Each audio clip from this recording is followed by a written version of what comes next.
going to be speaking about today, for some people, hearing and viewing this talk may sound a bit odd. For myself, of course, I'm known as a Vedic teacher, and what we practice is Sanatana Dharma. What we practice is the most ancient spiritual culture on earth, the eternal spiritual culture of our cosmos and of reality. And what I'm going to be speaking about today may seem unconnected to this path of Sanatana Dharma, but in actuality is very much connected. And that is a trilogy of books that came out beginning in, I believe, 1954, written by J.R.R. Tolkien, which then became a film series, a trilogy of films, beginning in 2001, and directed by Peter Jackson. And the name of this epic is Lord of the Rings. Now, in the past, over the last several years, once in a while in one of my talks or another, I will mention something about Lord of the Rings. Not very often at all actually, just once in a while I'll mention something. And inevitably it will be something that I'll mention that involves tremendous gravitas, that will revolve around something very serious.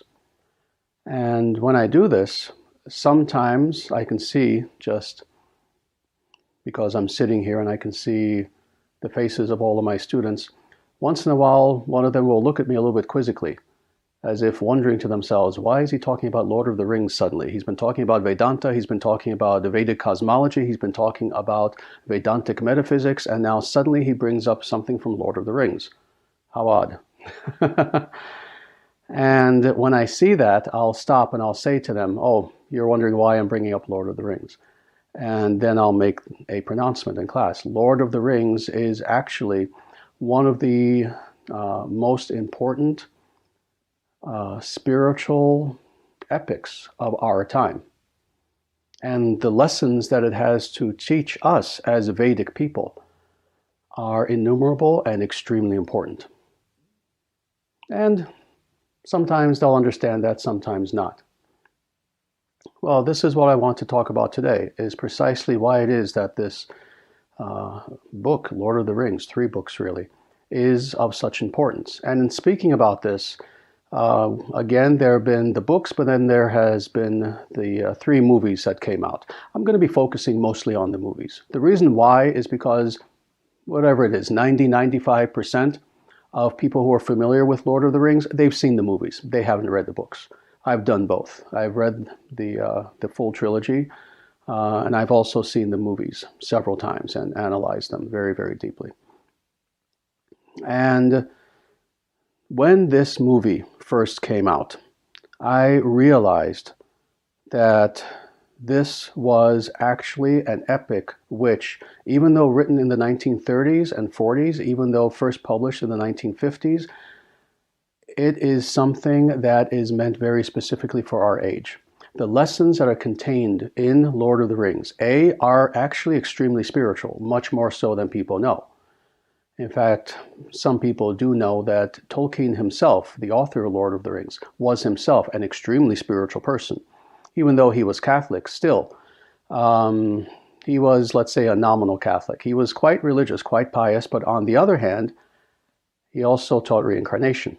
In fact, he got in trouble a little bit when he had some sort of letter from some sort of Catholic official asking him, kind of chastising him, and asking him, oh, why do you discuss reincarnation? So, for example, the elves reincarnate in Lord of the Rings. And he kind of tried to chastise Tolkien on this. Well, you know, as Catholics, we don't believe in reincarnation. And Tolkien wrote him back a nice letter, but very cleverly written, explaining to him, in essence, that, well, yes, I understand that. However, if you understand the nature of God, you should understand that there is nothing that is beyond what God can do. Essentially defending the idea of reincarnation as something real. So he himself was a very interesting person. He himself was a person who was steeped in tremendous knowledge of the ancient world. He himself was a professor, was a scholar. He knew many languages. He studied world literature. He studied quote-unquote mythology. He studied the epics. of the ancient world. And it was upon these epics that he based Lord of the Rings. He studied the Iliad and the Odyssey. He studied the Eddas. He studied the Kalevala of Finland. He read Mahabharata and Ramayana. And when you see the films especially, you can see that much of it kind of echoes some of the ideas and even the battle scenes of the Mahabharata war. So again, he himself was a very interesting person, and more, whether this was conscious on his part or not, I don't know. But what he wrote in Lord of the Rings was, I believe, prescient of the 21st century. In other words, as far as I am concerned, having read the books and having seen the movies many times, as he was writing this in the 1930s and 40s, he was revealing exactly what was going to be happening today at the very dawn of the 21st century. And how interesting is it that the movies indeed came out at the dawn of the 21st century? The first one, Fellowship of the Ring, coming out in 2001, specifically. And then, respectively, 2002, 2003 is when these films came out. So it's very interesting how, again, what he wrote many, many years ago, in a way mirrors exactly what is happening today. In this way, as far as I'm concerned, and as this talk goes on a little bit more, you'll see how this is the case. I feel as if Tolkien himself, as the author of Lord of the Rings, but more, also Peter Jackson, of all people, as director of Lord of the Rings and director of these 3 truly amazing movies that came out, they both were quite literally guided by the hand of God. And if we watch these films, certainly if we have time to read the books, that's wonderful too, but altogether they're enormous. But if we at least see the films, and if we watch them with an open mind, if we look for the nuances that are there, and if we see the hidden symbolism that is there as well, we will see precisely that this was written and directed with the idea of guiding us in this age and to helping us to understand what we are experiencing in this age. So, having said that, I want to talk a little bit about the symbolism and the connections that are there in Lord of the Rings. And in doing this, I'll also show the Vedic connections also that are there.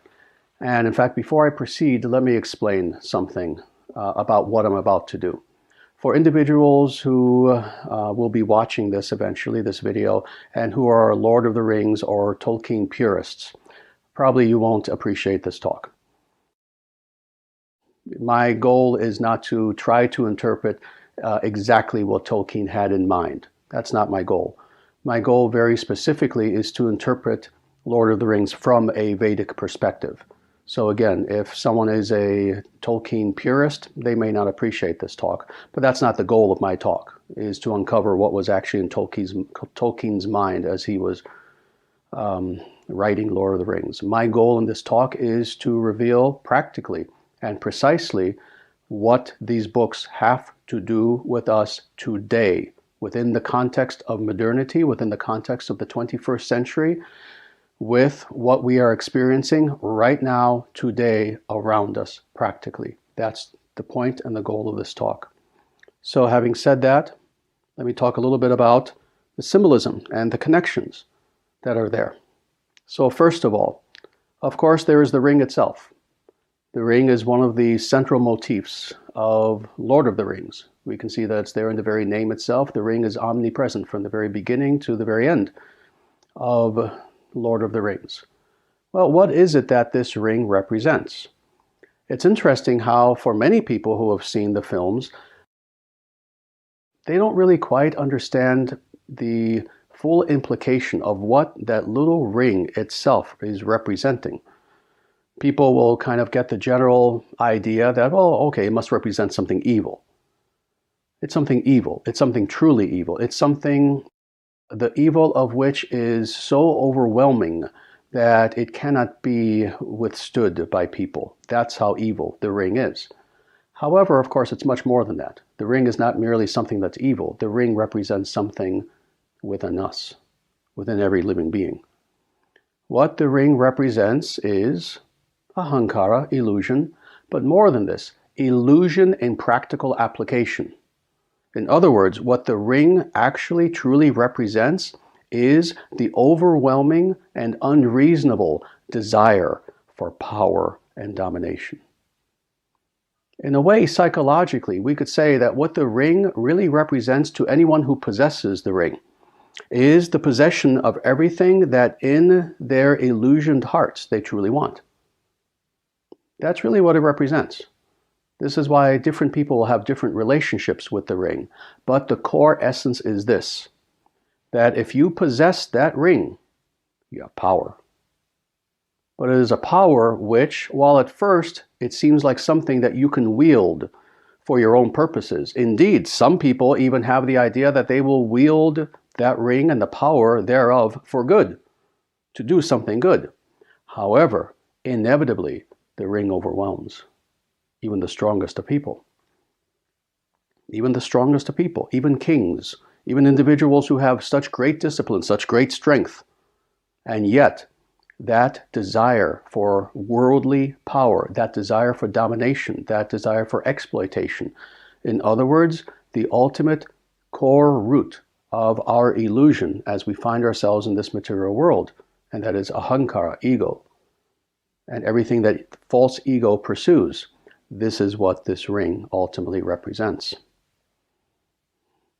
The other thing that is interesting about the ring is that while it's true that the ring is so overwhelmingly, malevolently powerful, to the point where even the strongest people cannot hold on to the ring for very long without themselves becoming perverted by it. Despite this fact, we see throughout the series, throughout these three movies, that there are some beings who in fact can wield the ring and who are not corrupted by it.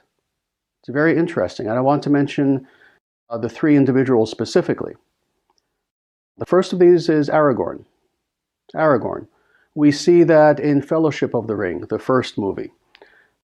Toward the very end, when Frodo himself realizes that, oh my God, the power of this ring to corrupt people is so overwhelming that I need to get away from people, otherwise they'll try to steal it from me. And as Frodo is about to leave, it's interesting how Aragorn bumps into him and he says, what are you doing? Where are you going? And Frodo explains he has to continue to Mordor alone to destroy the ring. And Aragorn essentially, and of course I'm paraphrasing here, he says to Frodo that, well, I vowed to protect you. So I'll come with you. I vowed to protect you. And interestingly, Frodo says to Aragorn, yes, but can you protect me from yourself? In other words, he challenges Aragorn. Yeah, I know you've sworn to protect me, but what happens when you become corrupt and you want to steal the ring from me? And Frodo holds the ring in front of him, in his palm, in front of Aragorn. And what does Aragorn do? He approaches Frodo and he puts his hand toward the ring and he takes Frodo's hand and he closes it. And he says to Frodo, I would have followed you to the fires of Mordor. And Frodo says, I know. And he lets Frodo go.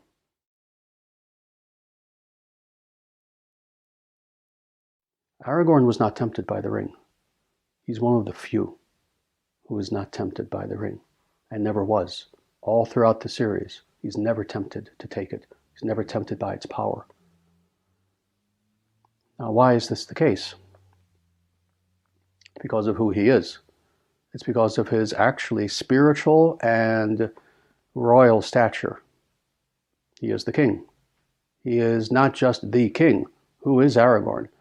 He is that individual who has all throughout his life rejected his true inheritance.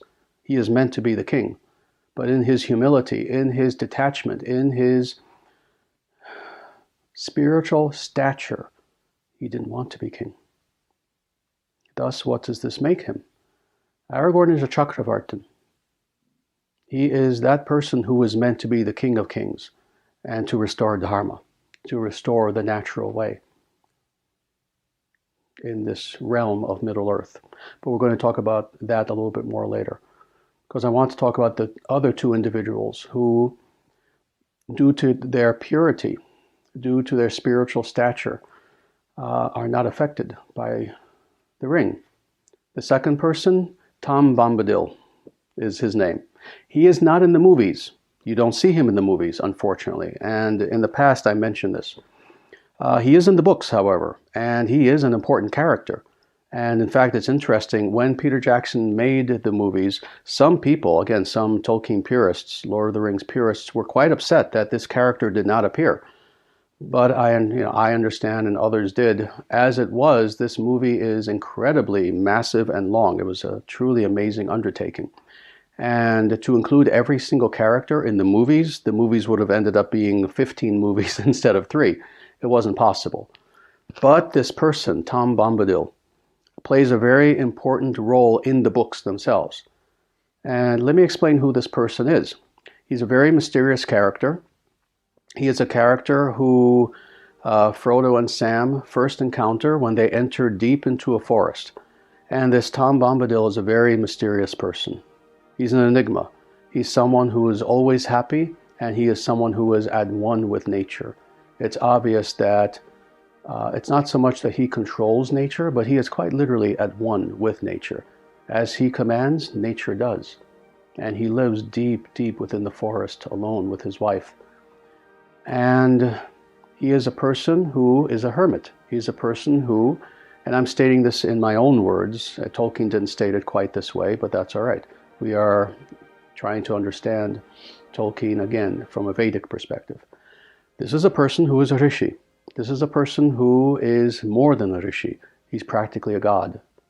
And in fact, it's interesting how he's described in Lord of the Rings as a person who is so old, who is so ancient, that he himself explains, I was here when the first elves appeared in Middle-earth. And the elves are the first person to have appeared on Middle-earth, but he was there first. He was there when the first rains came upon Middle-earth and the first acorns came to being. That's who this mysterious person is, Tom Bombadil. And again, with him, the ring has no effect on him, even though it affects everyone, even the greatest of kings. At one point, Tom realizes that Frodo has the ring, and as Frodo has it in his hand, Tom suddenly snatches it from him. And Frodo is horrified because A, he's the ring bearer. He's somebody who it's his duty to take care of this ring. Also, the second thing is he understands this, that, oh my Lord, anyone who grabs this ring, they'll be corrupted. So he's afraid of this. So Tom grabs the ring and he just starts playing with it as if it's nothing. And he begins throwing it in the air, tossing it back and forth, back and forth. And again, Frodo is just horrified. What's happening? And at one point, he tosses it up in the air and it disappears. And then it reappears. And then Tom just gives the ring back to Frodo as if it is nothing. He's not even concerned with it.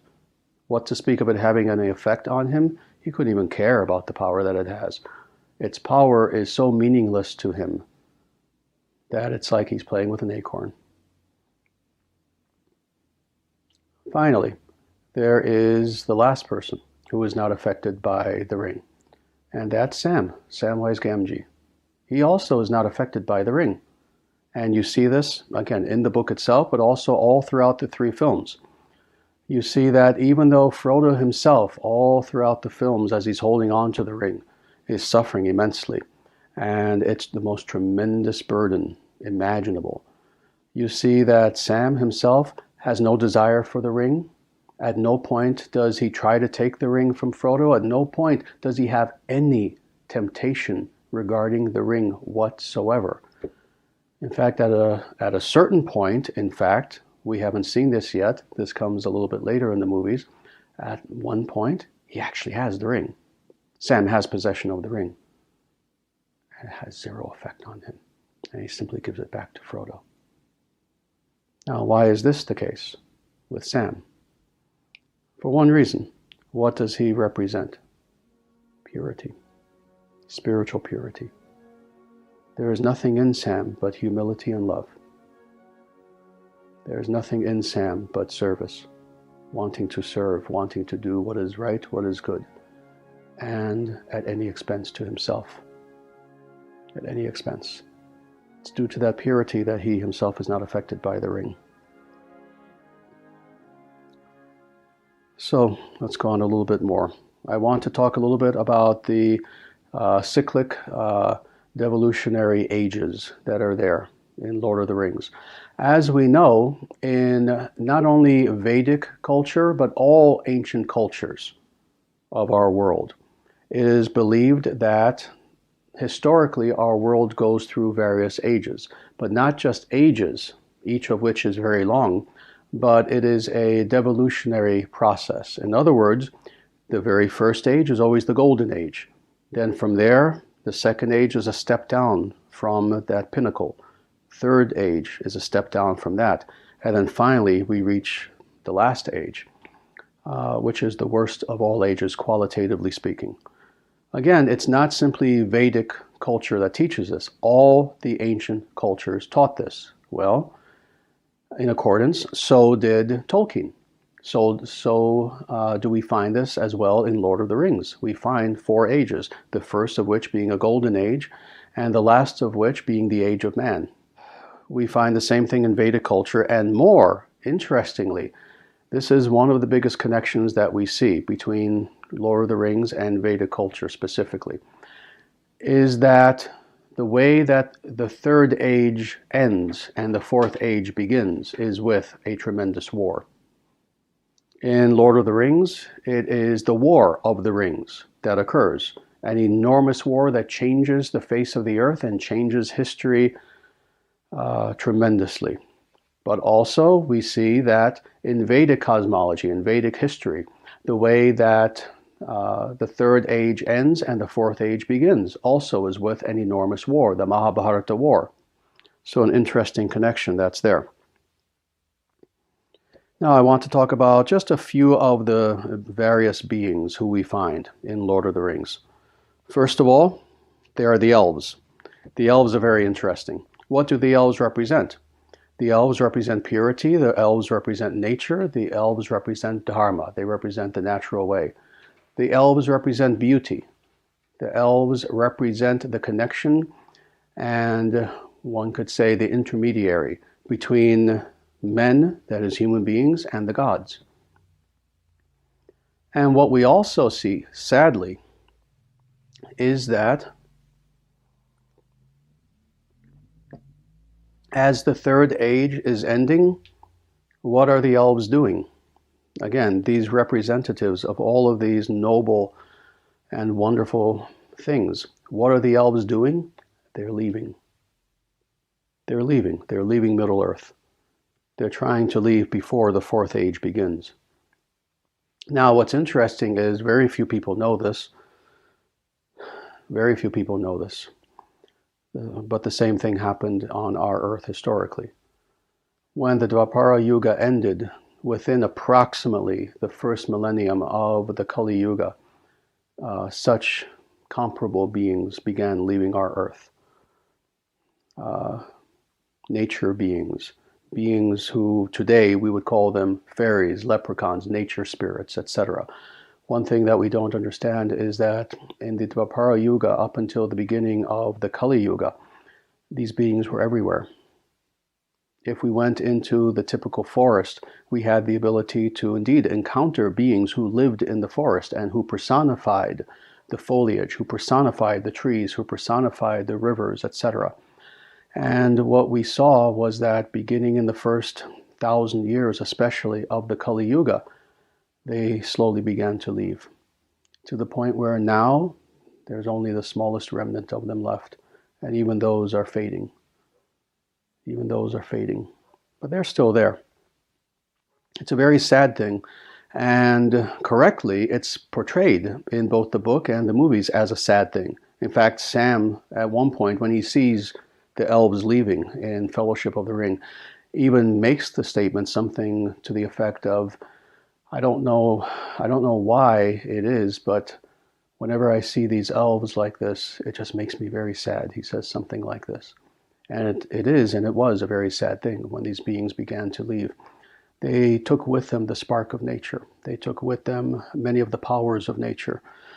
This is why even herbs are not as effective anymore as they used to be, because that spark has left in the first millennium, the first 1,000 years of the Kali Yuga.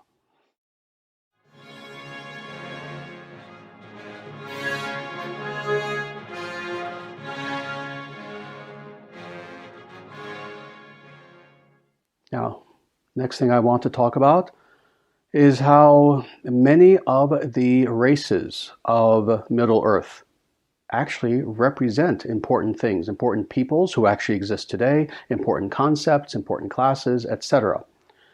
And sometimes people are capable of looking at these various beings who exist in the realm of Lord of the Rings and Middle Earth and kind of creating natural equations. Oh, the elves must represent this, and the orcs must represent that, etc. And, they managed to do this with a little bit of success. However, I'm hoping that the correlations that I'm going to make now in the light of Vedic spirituality will help to make sense of exactly who all of these beings are and how they relate to us today. First, beginning with the good beings. And actually, I'm sorry, before I even say that, I need to clarify this. This is also something that's very, very important as a general theme of Lord of the Rings, and understanding this will help us to understand what I'm about to talk about. The realm of Lord of the Rings is one of stark black and white, evil and goodness. I've said this in the past, and I've said this in a more philosophical context, and some people get it, many people don't, because we live in an era of the gray, where no one really wants to think in terms of evil and good, good and evil. People want to think everything is gray, everything is relative, everything is open to interpretation. Well, philosophically, I've said in the past, philosophically, gray areas are actually radically uninteresting. But more, this is also the case for Lord of the Rings. There is very little gray. It is a world of good and evil, and you need to choose one side or another.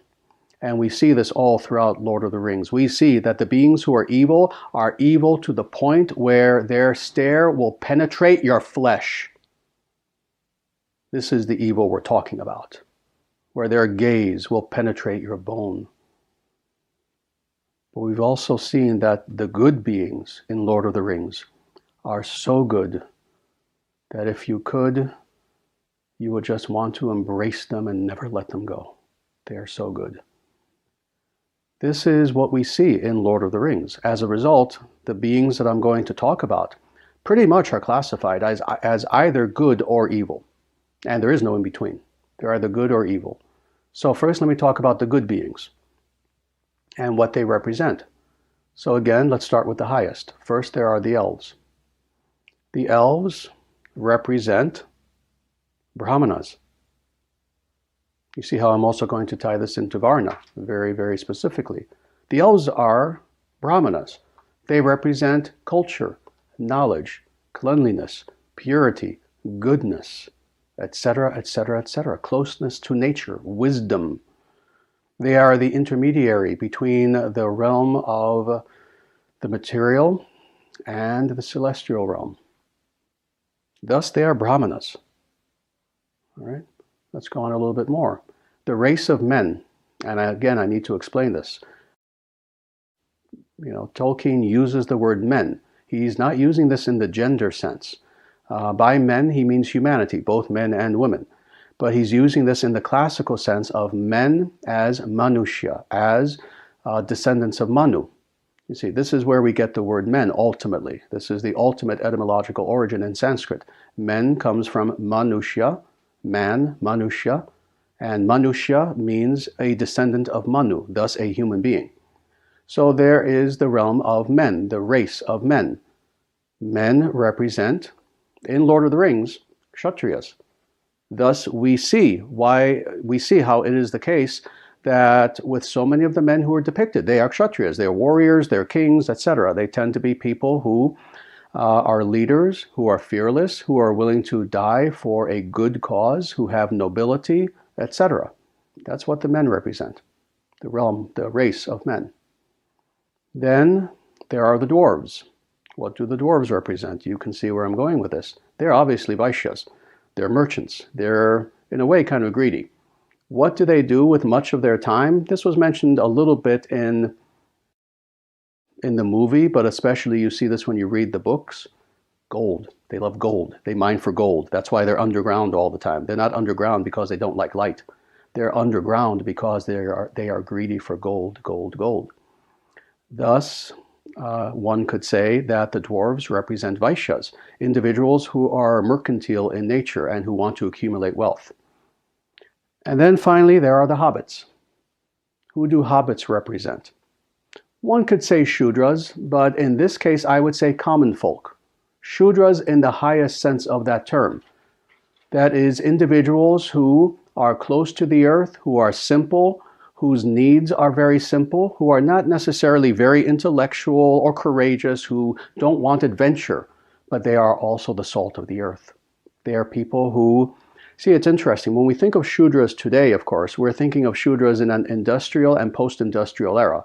We tend to think of Shudras as people who work in a factory and use hammers.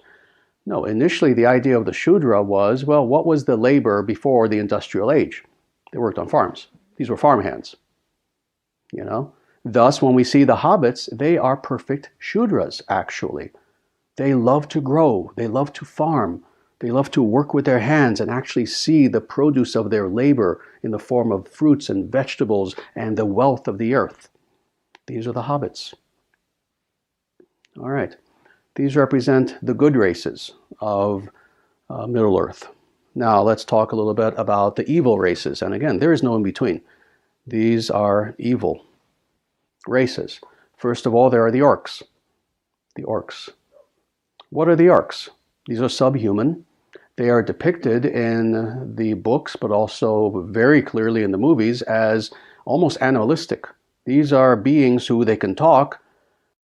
Officially, technically, they have all the equipment of humans. They have 2 arms, etc. They have opposable thumbs, but they're almost like beast men.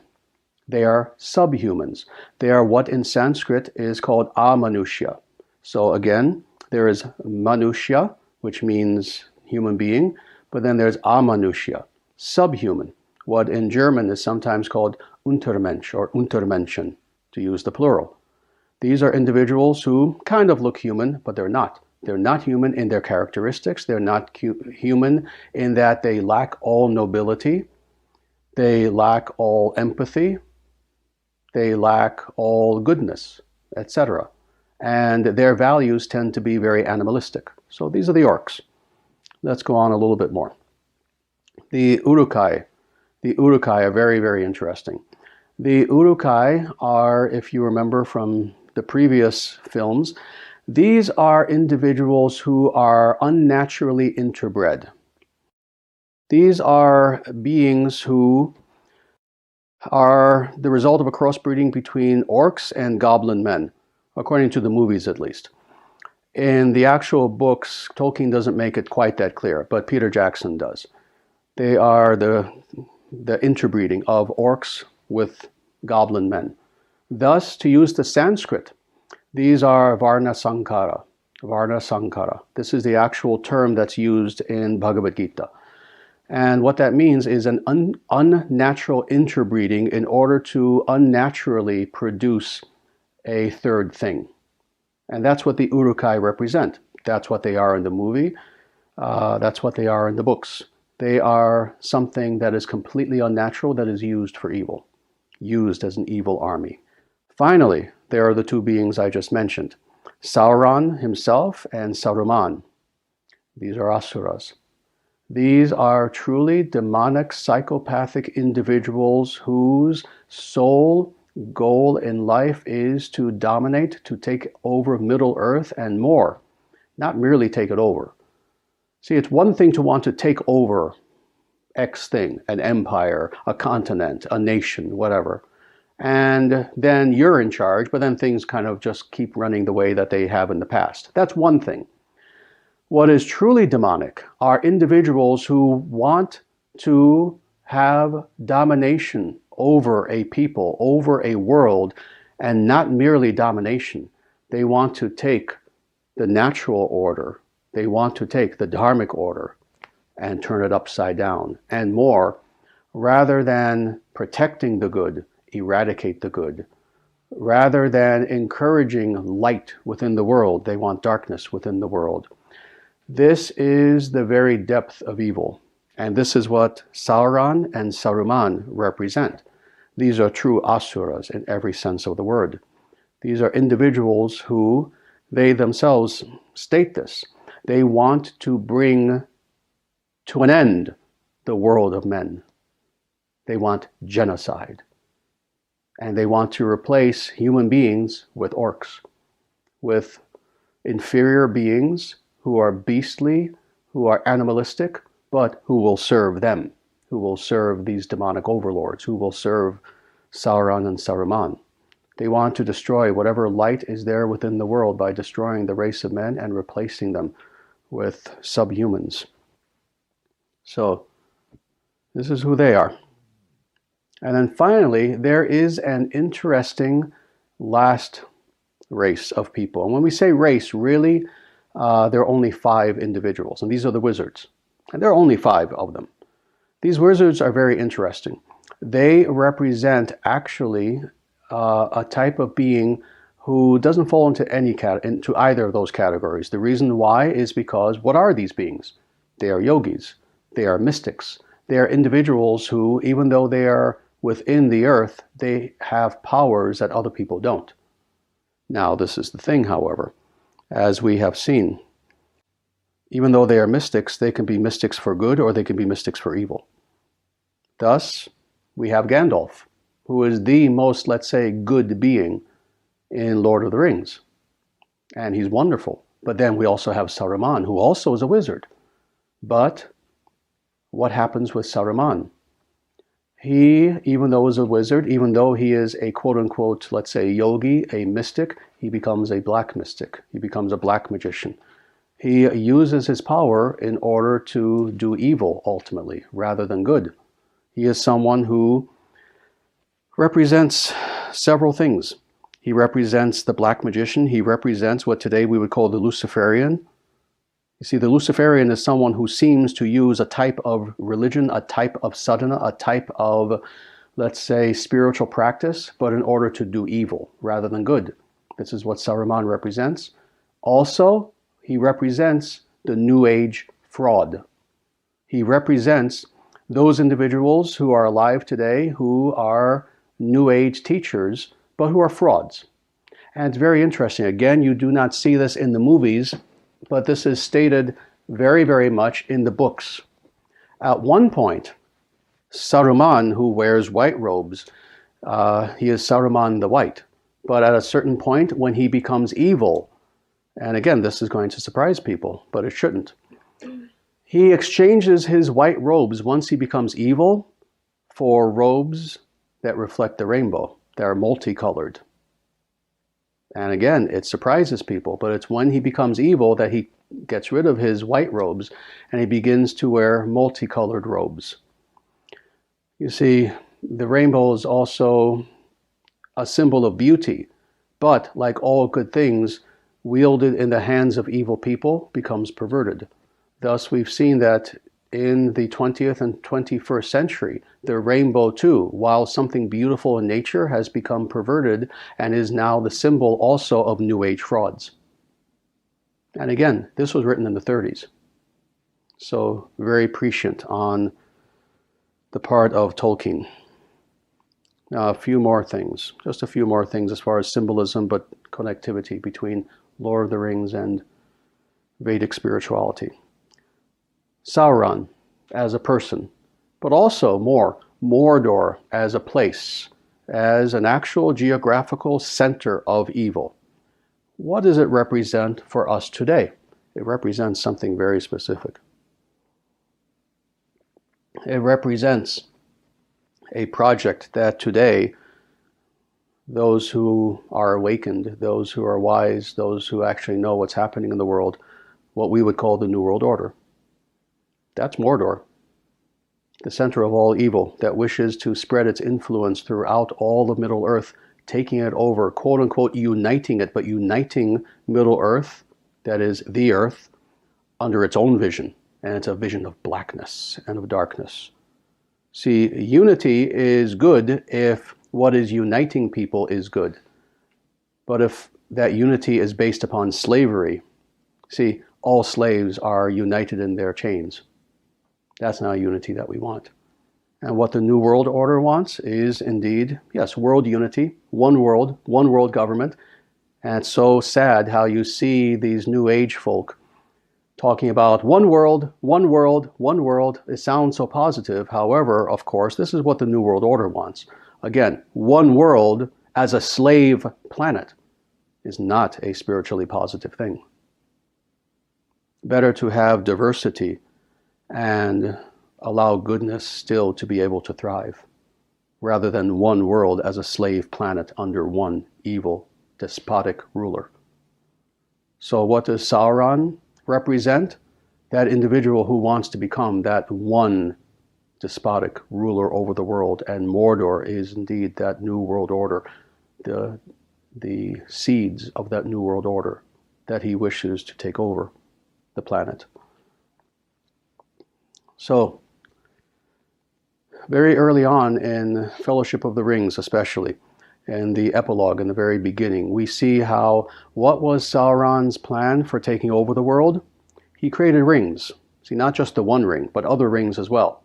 And he gave some rings to 9 human kings. He gave other rings to elves. He gave other rings to the dwarves, etc. With the idea that he was, of course, bribing them. He was giving them something, but he was giving them something through which he would control them. And this is how the world began to fall into darkness. Now, this is reflected today also in that the way that this evil cabal, this elite who indeed are behind this project of the New World Order, the way that they have ruled our planet is precisely in the same way, through bribery, through bribing the leaders of our world for multiple generations, for at least 100 years now. More, less, it's debatable for how long, but for a very long time.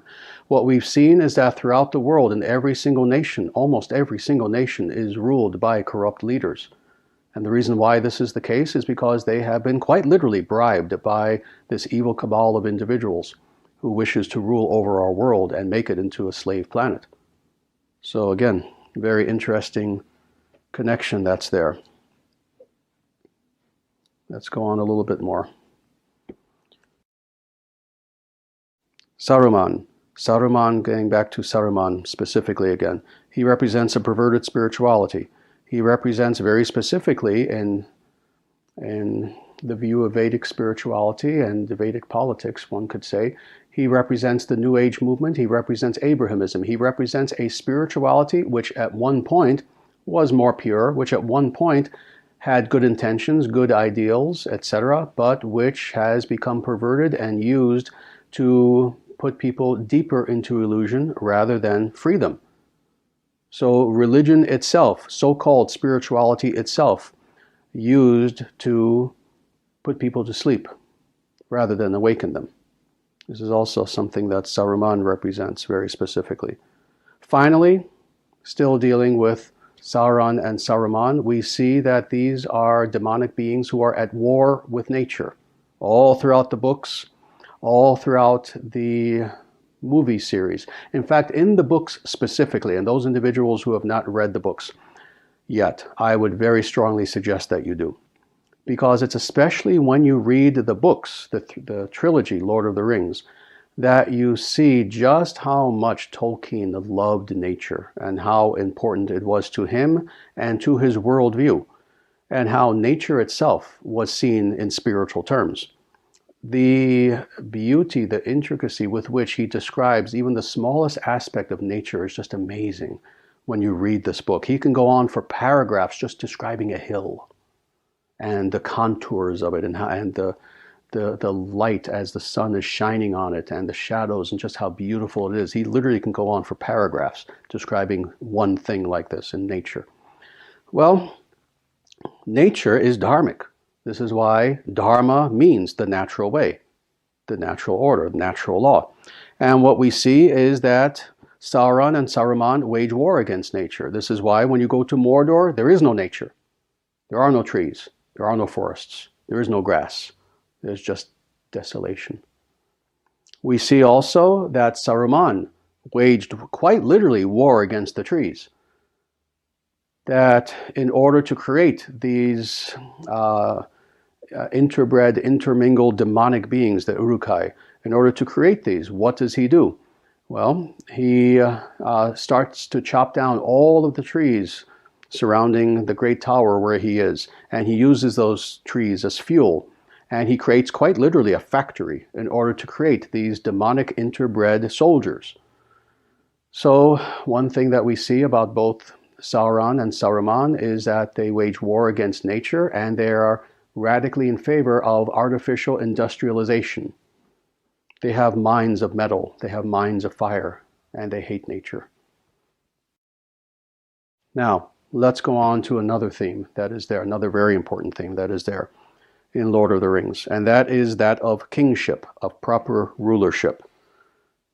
We've seen, even in just seeing the movies, again, what to speak of reading the books, in just watching the movies, we've seen that this is one thread that you find all throughout Lord of the Rings, is kingship. Kingship, the idea that human beings are meant to be ruled by good kings, by individuals, rulers who are just, who are noble, who are good, who are individuals who rule because they feel it's their duty to, not because they want power, who have humility, etc. This idea of perfect kingship, of what I would call in Sanskrit the Chakravartin, the perfect king, very specifically, is something that we find in the background all throughout Lord of the Rings.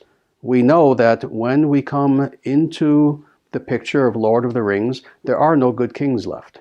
You know, one or two here and there, but on a very small scale. Not one king to unite all human beings.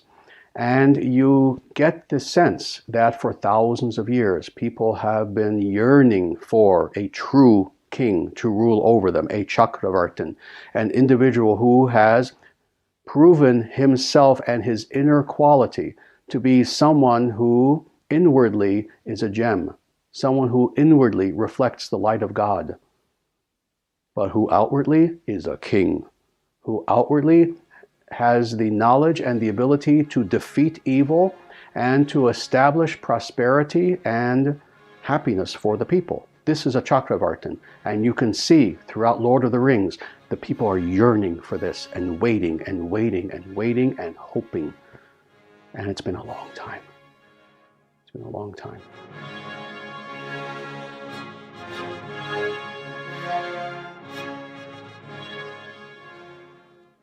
The earth is not the earth unless there is a Dharmarashtra, at least one, placed upon the earth.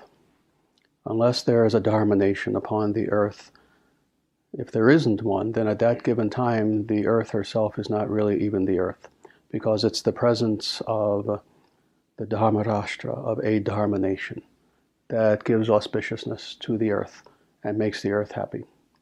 When that time comes, and really it only comes once in a 4-yuga cycle, and that is in the Kali Yuga.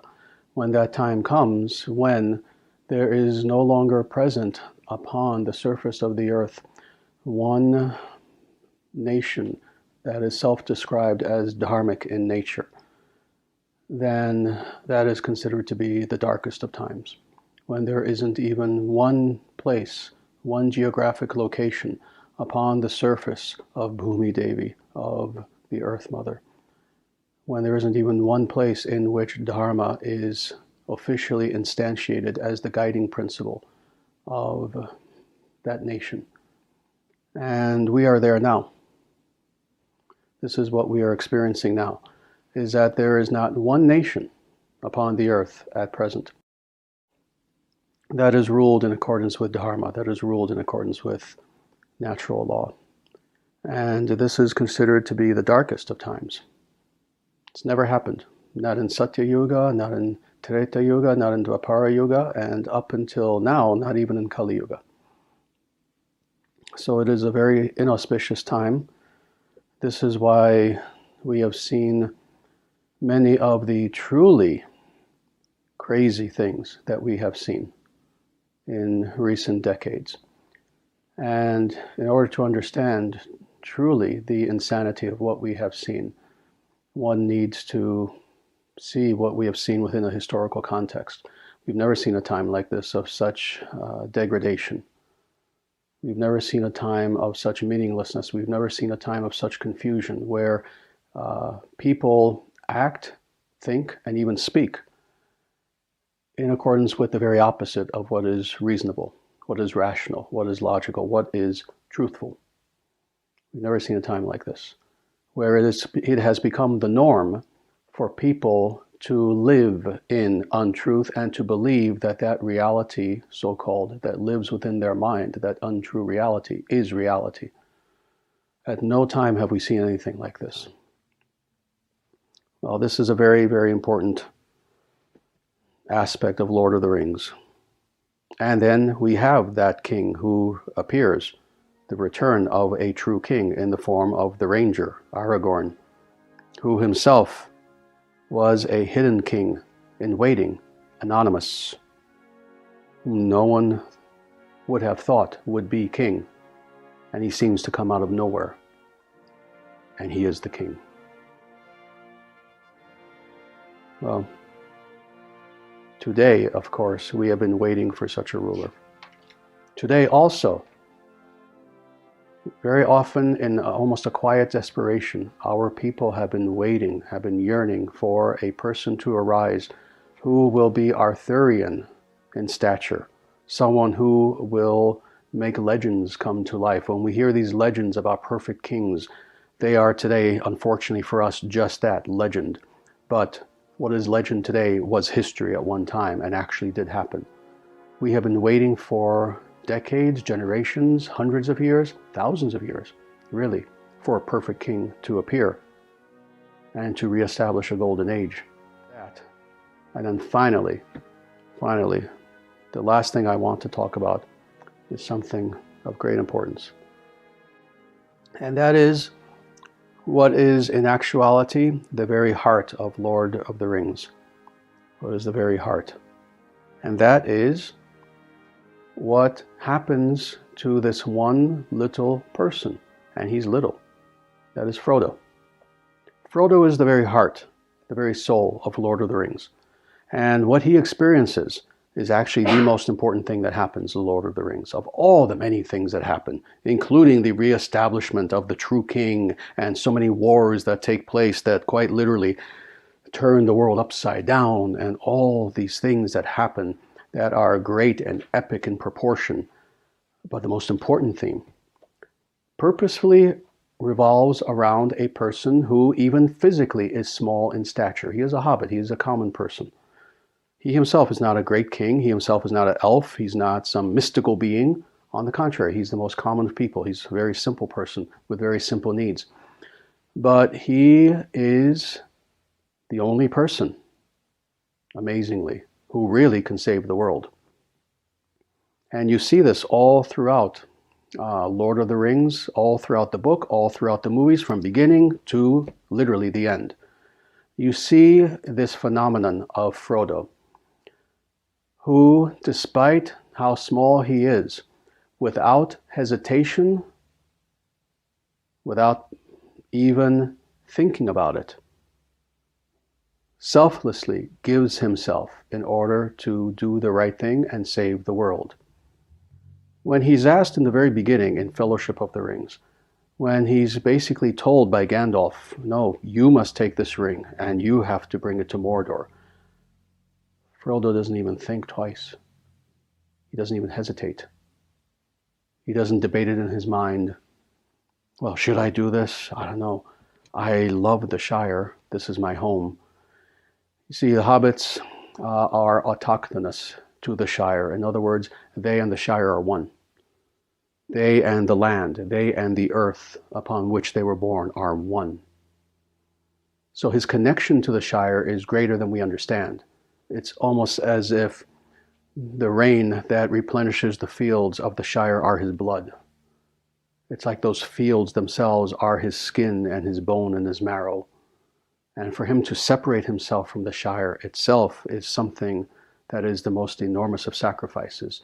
And yet when he's asked to do this by Gandalf, you don't see him pause and think about it. He says, yes, yes, without hesitation. And more, he carries with him the sin of the world. In a way, he is almost like a Christ-like figure. And interestingly, Tolkien, being Catholic, saw Frodo as a Christ-like figure. In carrying that ring, he was carrying the sins and the evil of the world with him. And again, without hesitation. But as a result of having such a burden, what happens? From the very start of when he has that ring until the very end of not just relinquishing the ring, but quite literally until the end of his life, he suffers. He suffers. And he suffers in ways that are unimaginable. He suffers physically. He goes through torments and challenges and sacrifices. Again, leaving the Shire, having to venture out to places that are the scariest, most bizarre places he could ever even imagine in his life, what to speak of see with his own eyes.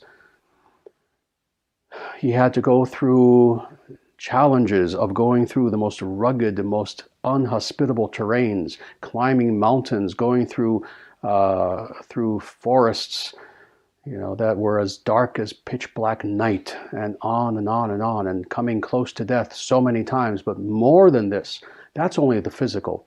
Internally, his suffering was immeasurable.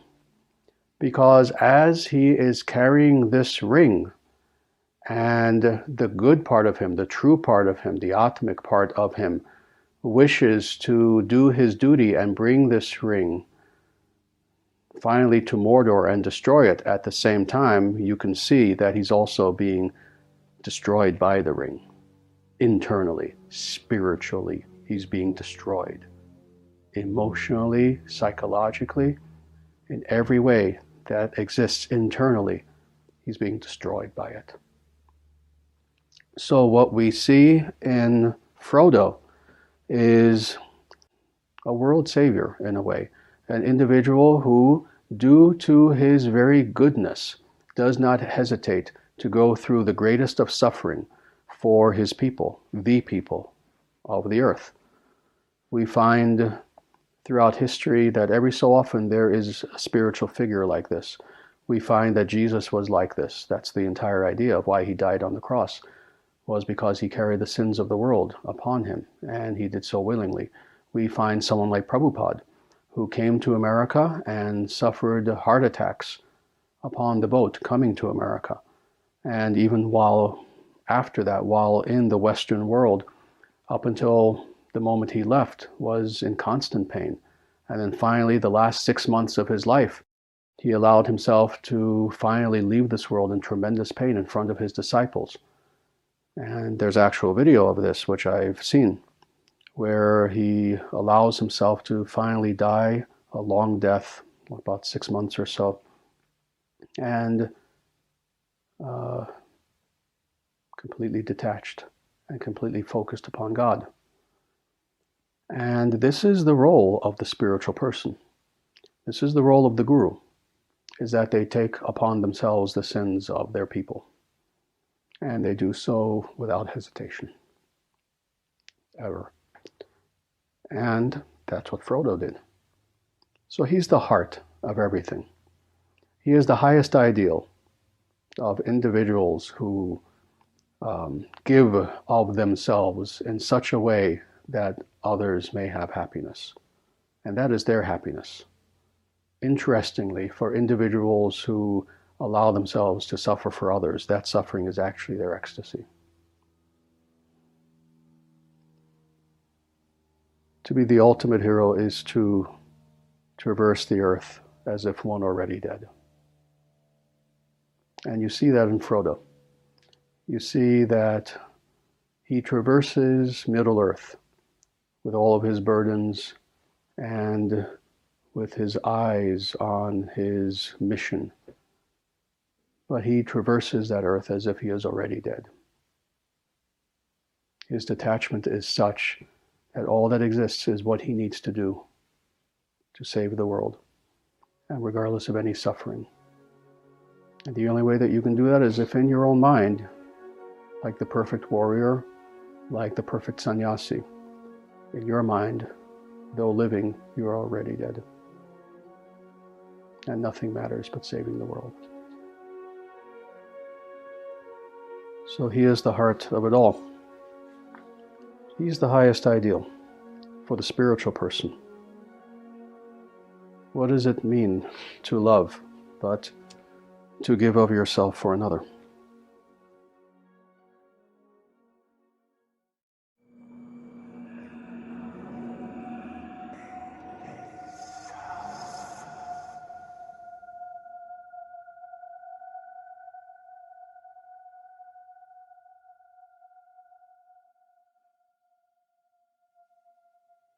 For Frodo.